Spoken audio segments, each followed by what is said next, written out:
Namaskar. Good morning, dear students. Once again, welcome in the video lecture of English Standard 11.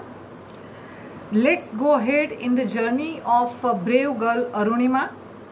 In the previous lectures, we had seen how Arunima lost her left leg, how she recovered, and which incident made her dream about climbing the Everest. Arunima કેવી રીતે એનો પગ ગુમાવ્યો when she was traveling alone in a train. Some of the thugs attacked her, and while resisting against them, she was thrown out of the moving train and she lost her left leg. Then she was admitted to AIIMS, and during the conversation with her brother-in-law Sahib, she came to know about that record, and then the thought of climbing the Everest entered in her. Then artificial leg was fitted to her, and she had decided, she had set a goal to climb the Everest. Now in this scene 3, we will see which struggle she had undergone while climbing the Everest. Everest sir કરતી વખતે કઈ સ્ટ્રગલનો સામનો એને કરવો પડ્યો એ આપણે શીખીશું. Okay, so let's get started. Scene number 3. On 28 February 2012, almost a year after I was pushed out of the train. શું કહે છે કે 28મી ફેબ્રુઆરી 2012ના રોજ એક વર્ષ પછી હું ટ્રેનમાંથી જ્યારે ફેંકી દેવામાં આવી તે ટ્રેજિક ઇન્સિડન્ટના એક વર્ષ પછી 2012 28મી ફેબ્રુઆરીએ આઈ સેટ આઉટ શબ્દ યાદ રાખજો. સેટ આઉટ મીન્સ મુસાફરી કરવા માટે નીકળવું, ક્યાંક જવા માટે નીકળવું. Set out for the training institute. Training institute એટલે તાલીમનું સંસ્થા, તાલીમી સંસ્થા. સેટઅપ એટલે સ્થાપવામાં આવેલી. By Bachendri Pal. This name is important. Near Uttarkashi. ઉત્તરકાશીની નજીક બચેન્દ્રી પાલ દ્વારા સ્થપાયેલી એક ટ્રેનિંગ ઇન્સ્ટિટ્યૂટમાં ટ્રેનિંગ લેવા માટે હું નીકળી. Okay, Bachendri Pal, you might have heard the name. She was the first Indian woman to climb the Everest. She had set up, another word of set up is establish. Set up નો મતલબ થાય છે સ્થાપેલું, સ્થપાયેલું. You can write in your copy book. Okay, Bachendri પાલે ઉત્તરકાશીની નજીક એક training institute, તાલીમી સંસ્થા સ્થાપી હતી. એની અંદર training લેવા માટે આ અરુણિમા સિંહા, એને જે ટ્રેજિક ઇન્સિડન્ટ બન્યો ત્યાર પછી એક વર્ષ પછી એ ઇન્સ્ટિટ્યૂટમાં ટ્રેનિંગ લેવા માટે નીકળે છે. I called up Bachendri Pal to tell her that we had reached Uttarkashi. અને મેં બચેન્દ્રી પાલને એ જણાવવા માટે ફોન કર્યો કે અમે ઉત્તરકાશી પહોંચી ગયા છીએ. She was surprised at how quickly I had reached. કેટલી ઝડપથી હું પહોંચી ગઈ એ જાણીને એ ખૂબ જ આશ્ચર્યચકિત થયા. She was surprised એટલે આશ્ચર્યચકિત થયા. Quickly એટલે ઝડપથી. After this my confidence skyrocketed. અને કોન્ફિડન્સ એટલે આત્મવિશ્વાસ. ત્યાર પછી મારો આત્મવિશ્વાસ સ્કાયરોકેટેડનો મતલબ થાય છે. Underline this word, you can write this word in your notebook. સ્કાયરોકેટેડનો અર્થ થાય છે અણધારી કક્ષા સુધી પહોંચવું. સ્કાયરોકેટેડ, અણધારી કક્ષા સુધી પહોંચવું means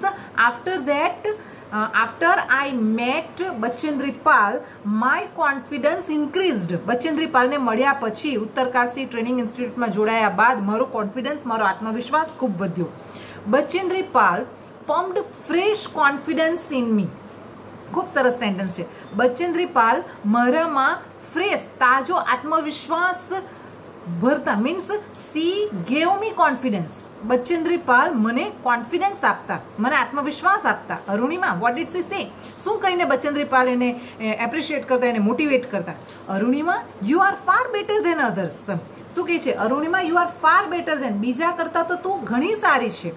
this people seem to be suffering from a handicap, not you. શું કહે છે કે આ લોકો હેન્ડીકેપ એટલે કે અપંગ. હેન્ડીકેપ માટે અનધર વર્ડ આપણે પ્રીવિયસ સીનમાં જોયો. હેન્ડીકેપ માટે બીજો શબ્દ એમ્પ્યુટી થાય છે.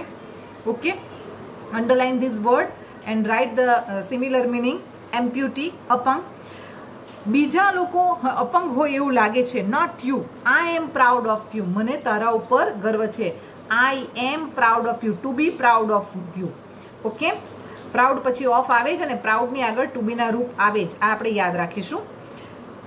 But before Everest expedition you will have to prove yourself. પણ એવરેસ્ટ એક્સપેડિશન, એક્સપેડિશન આ શબ્દ અંડરલાઈન કર્યો છે, એ તમે નોટમાં you write down. Expedition means જોખમી આરોહણ. આ એવરેસ્ટનું જોખમી આરોહણ તું સર કરે એ પહેલાં you have to prove your self. તારે તારી જાતને સાબિત કરવી પડશે. If you climb 21,798 feet high Chamsar Kangri mountain in Ladakh, you will be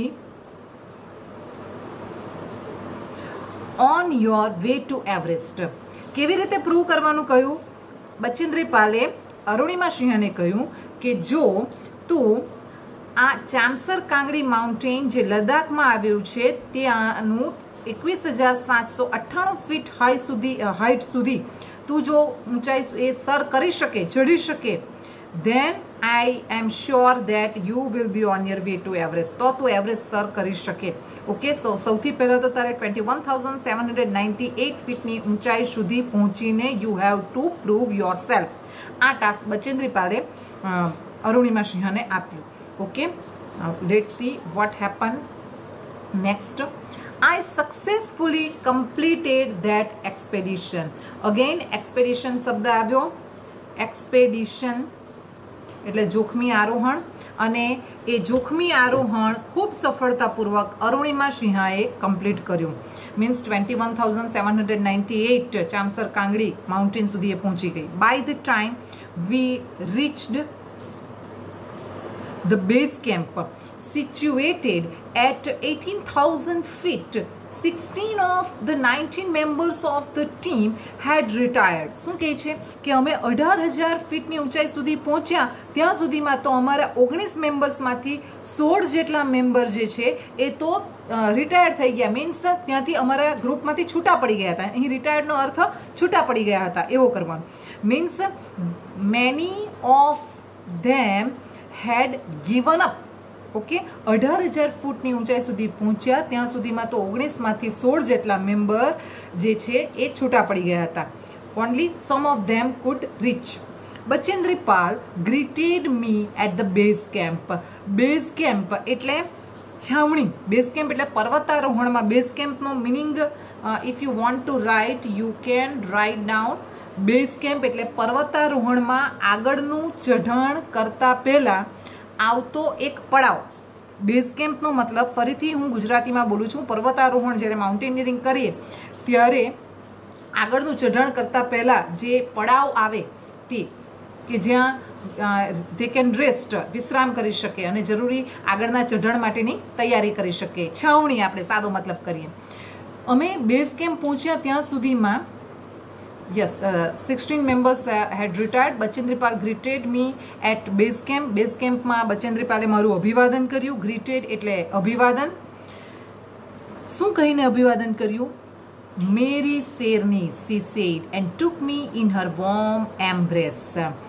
મેરી શેરની એમ કહીને મને એણે ભેટી લીધી. બરાબર. she with one leg she could climb at this height. એક પગે એ આટલી હાઇટ સુધી પહોંચી ગઈ. એટલે Bachendri Pal appreciated Arunima's effort. She motivated her by embracing her. Embrace એટલે ભેટવું. એમ્બ્રેસ મેં અંડરલાઈન કર્યો છે word, you can write down. એમ્બ્રેસનો મતલબ થાય છે ભેટવું. In the evening Bachendri Pal announced that I was finally ready for Everest. અને સાંજે તો એણે જાહેર કરી લીધું બચેન્દ્રી પાલે કે હું એવરેસ્ટ સર કરવા માટે હવે બરાબર યોગ્ય છું, ફિટ છું. She also assured me that she would talk to officials at Tata Steel for sponsorship of my Everest dream. અને એને મને એશ્યોર શબ્દ આવે છે. એશ્યોર અંડરલાઈન કર્યો છે મેં. You note down in your notebook and write down the meaning. Gujarati meaning બોલું છું. એશ્યોરનો અર્થ થાય છે ખાતરી આપી, કે એ ટાટા સ્ટીલના અધિકારીઓ, ઓફિશિયલ શબ્દ છે અહીં ધ્યાન રાખજો. ઓફિસર શબ્દ નથી, ઓફિશિયલ શબ્દ છે. ઘણીવાર એડિટિંગમાં પૂછાય છે. ઓફિસર નથી, ઓફિશિયલ છે. Be careful. ટાટા સ્ટીલના અધિકારીઓને મારું આ એવરેજ ડ્રીમ સર કરવા માટે જે કંઈ પણ એક્સપેન્સ થાય એ સ્પોન્સર કરવા માટે એ વાત કરશે, એ પણ એણે મને જણાવ્યું. સો in this way Bachendri Pal Arunima Singh had began to fulfill her dream. Okay, પોતાનું સ્વપ્ન પૂર્ણ કરવા માટેની તૈયારીઓ આ રીતે બચેન્દ્રી પાલ કરે છે. Okay, now let's come to the scene number 4. I arrived at Everest Base Camp on 11th April 2013. 11મી April 2013 ના રોજ હું એવરેસ્ટના બેઝ કેમ્પ પર આવી પહોંચી. Exactly 2 years had passed since I was thrown out of the moving train. હું ચાલતી ટ્રેનમાંથી મને ફેંકવામાં આવી તેના બરાબર 2 વર્ષ પસાર થઈ ગયા હતા. It means in 2011 that tragic incident might have happened with her.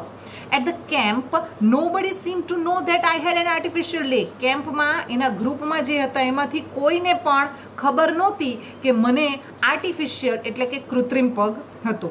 No one new. અત્યાર સુધી બેઝ કેમ્પ સુધી પહોંચી ગયા, આટલી ઊંચાઈ સુધી પહોંચી ગયા, ત્યાં સુધી બચેન્દ્રી પાલના ગ્રુપ અરુણિમા સિંહના ગ્રુપમાંથી કોઈને પણ ખબર નહોતી કે એને આર્ટિફિશિયલ લેગ છે. One day while returning, my left leg got wet with snow because I had slipped a couple of times on the slippery surface. એક દિવસ રિટર્ન થતી વખતે મારું લેફ્ટ લેગ વેટ મીન્સ ભીંજાઈ ગયો. ભીંજાઈ ગયો.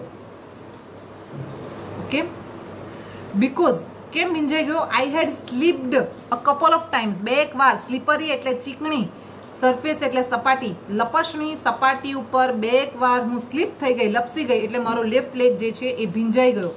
Next morning I left the artificial leg out on the sun to dry. અને બીજે દિવસે મેં અમારો આર્ટિફિશિયલ લેગ હતો એ સૂર્યપ્રકાશમાં સુકાવા માટે બહાર કાઢીને રાખ્યો. At that time some foreigners realized that I had got only one leg. અને તે સમયે કેટલાક ફોરેનર્સ જે મારા ગ્રુપમાં હતા, વિદેશીઓ, એને રિયલાઇઝ થયું, એને ભાન થયું કે મારે આર્ટિફિશિયલ લેગ છે, મારે ઓરિજિનલ એક જ લેગ છે. After that my TRP sold. Here TRP, underline TRP. TRP, it means television. T means television. R means rating. P means point. Television rating point. TRP, television rating point. એનું ગુજરાતી કહું છું, કાર્યક્રમની લોકપ્રિયતા માપવાનો એકમ. Okay, TRP. આપણે અમુક serial હોય તો આપણે કહીએ છીએ આ સિરિયલનો TRP આટલો છે, આ સિરિયલ વધારે સુપરહિટ છે એટલે એનો TRP આટલો છે. બરાબર? ટૂંકમાં પોપ્યુલારિટીને માપવાનો એક એકમ. My TRP sold. સોલ્ડની નીચે અંડરલાઈન કરી છે. આ વર્ડ તમારી નોટમાં લખી દો. સોલ્ડ એટલે ઊંચું આવવું. ગુજરાતી ફરીથી બોલું છું. સોલ્ડનો મતલબ થશે ઊંચું આવવું. In my final expedition to Sagarmat, Sagarmat means head of the sea, the local name for the peak of Everest. Peak નો મતલબ થાય છે શિખર, ટોચ. તમે લખી શકો છો peak નો મતલબ ટોચ એવો થાય. ઓકે, લોકલ નેમ એવરેસ્ટને માટેનું ત્યાંના લોકો દ્વારા બોલાતું સ્થાનિક નામ સાગરમઠ, જેનો મતલબ હેડ ઓફ ધ સી એવો થાય. બરાબર? એવરેસ્ટ પહોંચવાનું જ્યારે મારું ફાઇનલ એકદમ અંતિમ ચઢાણ હતું ત્યારે નીમકાંચા was my mountain guide. Remember the name? What was the name of her mountain guide? એના જે ગાઈડ હતા એનું નામ હતું Nima કાંચા. He was a nice and helpful Nepalese man who used to scold me at times when upset. Scold. બરાબર? એ એકદમ nice, સરસ મજાનો અને મદદ કરે એવો, એક ખૂબ મદદ કરે એવો માણસ હતો. અને ઘણીવાર જ્યારે હું અપસેટ થઈ જાઉં, ઉદાસ થઈ જાઉં, ત્યારે ઘણીવાર મને સ્કોલ્ડ એટલે ઠપકો પણ આપતો. સ્કોલ્ડનો મતલબ આપણે લખી દઈશું. સ્કોલ્ડ એટલે ઠપકો આપવો. Okay, Nima Kancha was a mountain guide of Arunima and he was very helpful. The last trek to the peak of Everest began. Peak, ફરીથી શબ્દ આવ્યો. પીકનો અર્થ થાય છે ટોચ, શિખર. એને માટે બીજો શબ્દ સમિત પણ થાય છે, પાછળ આવશે એ શબ્દ. એવરેસ્ટની શિખર ઉપર ચડવાનો સૌથી લાસ્ટ ટ્રેક, છેલ્લો રસ્તો શરૂ થયો. It was a very dangerous and narrow path. ખૂબ જ ડેન્જરસ અને ભયંકર, અને નેરો એટલે જોખમી, અને નેરો એટલે સાંકડો. ખૂબ જ જોખમી અને સાંકડો રસ્તો હતો. આઈ સ્લીપ્ડ. હું એકવાર તો પડી પણ ગઈ, સરકી ગઈ. And fail once. એકવાર પડી પણ ગઈ. Even my oxygen was running out. Oxygen was running out. Running out એટલે ખલાસ થવો. ઓકે. જેમ જેમ as we go higher, the higher we go the thinner the air becomes. આપણને ખબર છે જેટલી ઊંચાઈ પર જઈએ એટલી હવા પાતળી થતી જાય, એટલે ઓક્સિજનની વધારે જરૂર પડે. એટલે માઉન્ટેનિયર્સ પોતાની સાથે ઓક્સિજનના સિલિન્ડર લઈ જતા હોય છે. હવે જેમ જેમ મારે લાસ્ટ એક્સપેડિશન હતું ત્યારે તો મારો ઓક્સિજન પણ ખલાસ થવા આવ્યો હતો. I was struggling with my paining leg. દર્દ, મારા લેગમાં દર્દ થતું હતું, પેઇન થતું હતું. પેઇન થતા મારા લેગ સાથે હું સંઘર્ષ કરતી હતી. My Sherpa said I must quit. Sherpa, અહીં શેરપા શબ્દ આવે છે, મેં અંડરલાઈન કર્યો છે. શેરપાનો મતલબ થાય ગાઈડ. ગાઈડ અને શેરપા સિમિલર વર્ડ. કોણ હતો? Who was the guide? Nima Kancha. Nima Kancha suggested her to quit. Quit શબ્દ આવે છે, આપણે લખી દઈશું. ક્વિટ શબ્દ ખાસ યાદ રાખીને આપણે લખી દઈશું. ક્વિટ. સોરી, ક્વિટનો અર્થ થશે છોડી દેવું. છોડી દેવું. એને માટેનો બીજો શબ્દ હું લખું છું ઇંગ્લિશમાં. એને માટેનો સિમિલર વર્ડ લીવ. અથવા હજુ બીજો સિમિલર વર્ડ જોઈએ તો give up.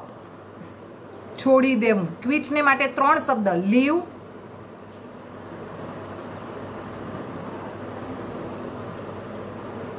Give up. Okay. Okay.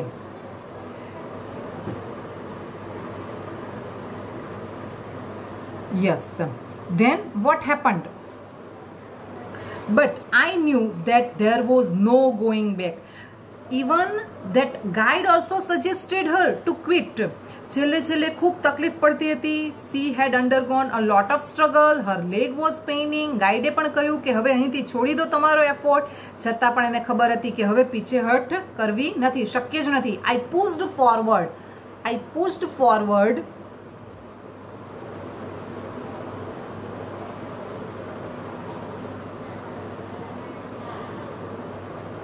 I pushed forward through my Sherpa. Though my Sherpa kept insisting that I should return. બરાબર. મારો જે શેરપા માઉન્ટેન ગાઈડ નીમા કાંચા હતો એ મને ઇન્સિસ્ટનો અર્થ થાય છે આગ્રહ કરવો. ઇન્સિસ્ટ. મારો શેરપા વારંવાર મને આગ્રહ કરતો હતો કે નાવ આઈ શુડ રિટર્ન, મારે પાછા રિટર્ન થઈ જવું જોઈએ. યટ આઈ પુશ્ડ ફોરવર્ડ. હું મારી જાતને આગળ, ફોરવર્ડ શબ્દ, ફોરવર્ડ એટલે આગળ ધકેલું, મારી જાતને આગળ ધકેલતી ગઈ. I have enough oxygen to reach the summit. Summit શબ્દ આવ્યો. સમિત એટલે શિખર. સુમિત નહીં વાંચવાનું, સમિત, શિખર. એને માટે બીજો શબ્દ peak. I have enough oxygen to reach summit and hoist the country's flag. Hoist શબ્દ આવે છે, અંડરલાઈન કરજો. હોઇસ્ટ એટલે લહેરાવવું, ફરકાવવું. મારા દેશનો રાષ્ટ્રધ્વજ હું ફરકાવી શકું અને સમિત એટલે કે શિખર ઉપર પહોંચી શકું એટલો ઓક્સિજન તો મારી પાસે, એટલો પૂરતો ઓક્સિજન મારી પાસે હતો. What happens આફ્ટરવર્ડ્સ doesn't matter એનીમોર. એકવાર હું પીક ઉપર પહોંચી જાઉં પછી શું થાય છે, ઇટ ડઝન્ટ મેટર. બરાબર. એની સાથે મને એનાથી મને કોઈ ફરક પડવાનો નહોતો. આઈ ટોલ્ડ નીમા કાંચા ફર્મલી. ફર્મલી એટલે મક્કમપણે કહ્યું. રિમેમ્બર. નાવ આ રિમેમ્બર પછીની જે લાઇન છે, these lines are really very important. It is not only important from exams point of view but from your life point of view it's very important. She said none can defeat you. Defeat એટલે હરાવવું. લખી રાખો meaning. Defeat, હરાવવું. until એટલે ત્યાં સુધી નહીં. You કન્સીડ. કન્સીડ underline કરું છું શબ્દ, નોટમાં ઉતારો. કન્સીડ શબ્દ, કન્સીડનો અર્થ થાય છે હાર સ્વીકારવી, શરણે જવું. જ્યાં સુધી તમે હાર સ્વીકારો નહીં ત્યાં સુધી કોઈ પણ તમને હરાવી શકે નહીં. Yes, occasional failures will test you. Occasional એટલે ક્યારેક જે નિષ્ફળતા મળે એ તમને ચકાસે છે, test you. But keep trying, પણ પ્રયત્ન કરવાનું ચાલુ રાખવું. Some doors of opportunity will certainly open. Opportunity એટલે તક. You can write meaning opportunity, તક. તકના બારણા ચોક્કસ ખુલશે. બરાબર. See the positive attitude and courage of Arunima. Not giving up attitude. Okay, શું કહે છે કે જ્યાં સુધી હાર નહીં સ્વીકારો તમે પોતાની જાતે, ત્યાં સુધી તમને કોઈ નહીં હરાવી શકે. બરાબર. ઓકેઝનલ ફેલ્યુરથી ગભરાવાની જરૂર નથી, એ તો તમારી ચકાસણી કરવા માટે આવે છે. Always keep trying. Dear students, you also remember this. આપણે અરુણિમા સિંહાની લાઈફ ઉપરથી આ શીખવાનું છે કે whenever you meet with failure, don't get upset, keep on trying. Okay, then I could see him following me even as I continued to drag શબ્દ આવે છે, drag એટલે ઘસડાવવું, myself to the top. અને પછી આટલું મેં એને ફર્મલી કહી દીધું, પછી મેં જોયું કે મારી પાછળ પાછળ આવતો હતો. બરાબર. અને ટોપ સુધી હું મારી જાતને ઘસડાતી હું મારી જાતને લઈ ગઈ, ત્યાં સુધી એ મારી પાછળ પાછળ મને ફોલો કર્યું. The drag continued till it finally happened. એવરેસ્ટના અંતિમ શિખર સુધી હું પહોંચી, ત્યાં સુધી આ ઘસડાતી મારી જે વોક હતી, ઘસડાતા ચાલવાની વોક હતી, એ ચાલુ રહી. Okay, so that's all about this video lecture. Finally, what type of feeling she realized when she finally arrived on the top, on the peak of the Everest, that we will see in the next video lecture. Okay, I hope you have understood. Okay, thank you. Goodbye.